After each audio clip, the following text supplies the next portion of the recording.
Unit 2E Reading, Amnesia. And now, please welcome your host for Lord English with us tonight, Mr. Phú Sĩ.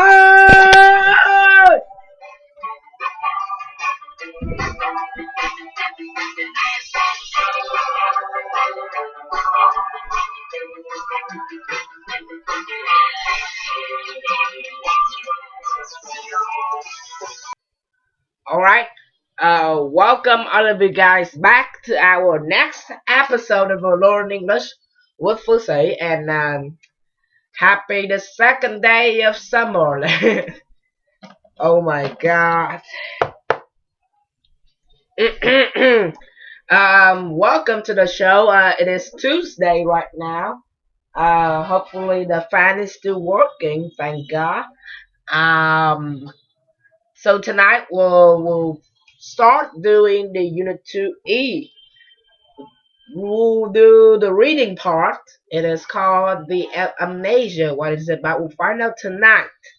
Open your books into page number 18 and number 19. Okay? So we'll take a look at the exercise number 1. Read a text. Match each person with the condition they suffered from and the fictional character who had a similar condition. So, Emily and Henry are the two real people. They suffered from the condition they suffered from, and one of the two conditions are can't form the new memories. Can't remember the distant past. And the two fictional characters, those are the Leonard Shelby and Jason Bourne. Okay, I know Jason Bourne. He is real life. He is Mr. Matt Damon. Okay, take a look at a picture of him here.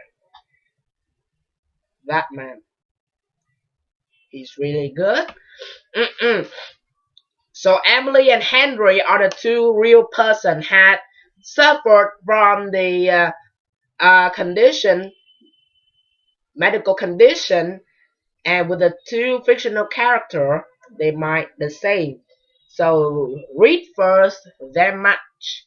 Okay, so they tell us to listen, to they speak, to listen to let them read.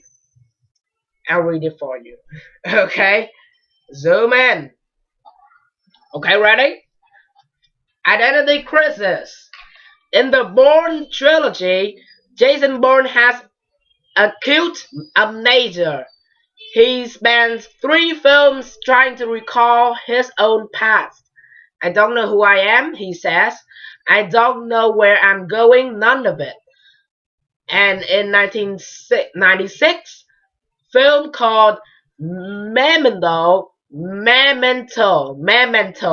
the main character, Leonard Shelby, tries to solve a murder even though he has no short-term memory, which means he cannot remember what has just happened or store any new memories.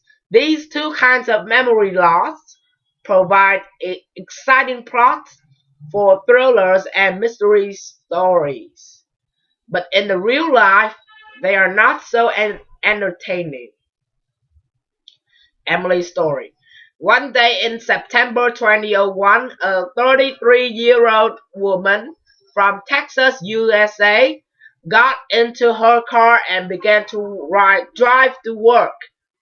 But she can't remember exactly what happened next or why. But the 10 hours later, she was still driving.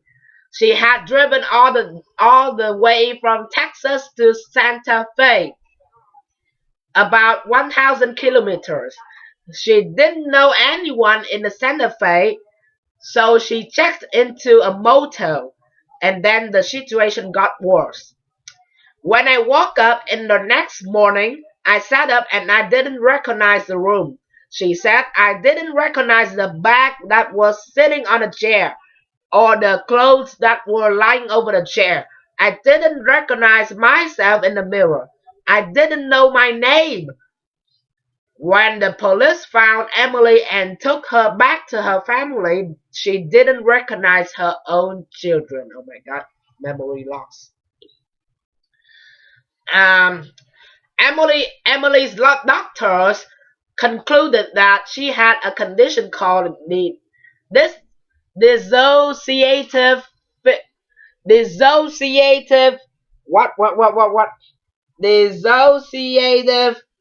fugue. Dissociative fugue. Patients wake up one day. They have no problem remembering the new information, but they have lost most of their past. There is no physical damage to the brain. For this reason, many doctors doubt these patients' story. Perhaps they are using memory loss as an excuse for starting their life again. In most cases, including Emily's, they gradually make a recovery. Henry's story. Henry, known for years as HM, is the most famous amnesiac in the medical history. His brain was damaged during the surgery, and as a result, he suffered from a condition called anterograde amnesia. Although he could recall his own childhood clearly, new experiences disappeared from his mind after a few minutes. He lived in the rest of his life in the present, unable to remember what had happened in the 5 minutes earlier. It is like waking from a dream, he said. Although the sufferers from the anterograde amnesia cannot memorize new information, they can learn new skills. For example, patients who have a guitar lessons gradually get better and better at the guitar, but every time they play, they believe that they are picking up a guitar for the first time. Henry lived with his condition for about 50 years. His memory did not improve in that time. Suzanne Corkin, a neuroscientist, studied Henry's condition for more than 40 years and visited him regularly. But each time she arrived, he introduced himself as if they were meeting for the first time. One day, Dr. Corkin took Henry to the Massachusetts Institute of Technology in the USA for tests. As they were walking along the corridor, she asked him if he remembered where they were. Of course, he replied, "We are at MIT." Dr. Corkin was shocked. Had his memory suddenly improved? "How do you know that?" she asked him. Henry laughed and pointed to a student who was wearing an MIT sweater. Dr. Corkin realized that Henry's memory hadn't come back, but at least he had reminded her of his sense of humor. All right. We have taken a read through the reading section. It is about the identity crisis. Talks about the two person those are Emily and Henry, who had the medical condition is called amnesia, and we'll be right back with part 2, and we will finish the exercise number 1 on page number 18. So don't go anywhere. We'll be right back.